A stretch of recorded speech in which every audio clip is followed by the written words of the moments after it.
I came up with, I think, my favorite way to end this. Yeah, final season, right?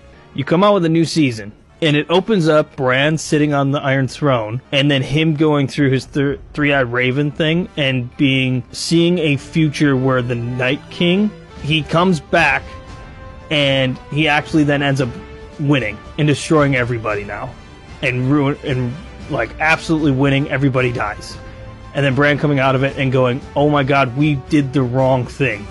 I can't be on the throne. If I'm on the throne, I'm not in the position I need to be." In the Night King, and we didn't kill the Night King right. He just comes back, and he will destroy everything by the way we did it. So then he goes into his past self, doing his three-head raven powers. He goes into a past self, and he goes back to a moment before the fight, and he tells his self there, and he goes, you have to do it differently.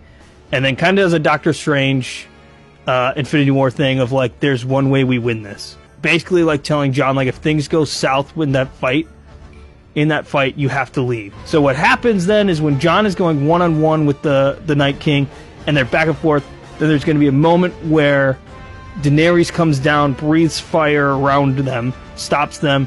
There's this moment where Jon just stares at the Night King, right? Not a word is said, but Daenerys goes, "We have to leave, Jon. We have to give this up. We've lost. We need to go and beg Cersei to help us." And he doesn't say a word to her. He just looks across the flames, has a Sephiroth kind of moment, looks across flames at the Night King. The Night King has the tiniest little smirk, right? And then he gets on the dragon, and they fly around, and they yell everybody to retreat.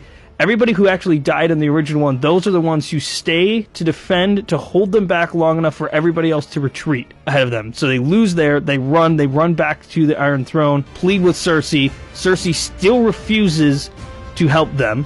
Jon, Daenerys, and everybody else who has survived, they pack up and they leave, and they go, "We have to go to Essos. We will not fight. She's being foolish. We will find another way to beat the Night King, and he can't cross the sea to us in Essos. So we can go and we can regroup there, and maybe I can gather everybody there." The Night King comes to the doorstep, basically wipes out the entire Westeros. I think I would rather have it that Jaime actually leaves Cersei, and Cersei's like, "I'll never bend the knee to anyone," and he's like, "Then you will die alone." And then she's like, "Then I die alone," and he goes, "Fine." And he leaves then to Essos and understands he needs to regroup, and he's like, "I will not let the Lannisters die off in this foolishness." She dies to the Night King. The Night King comes up to the throne and then just stabs her on the throne. She's off the side. The season ends by the Night King sitting on the Iron Throne.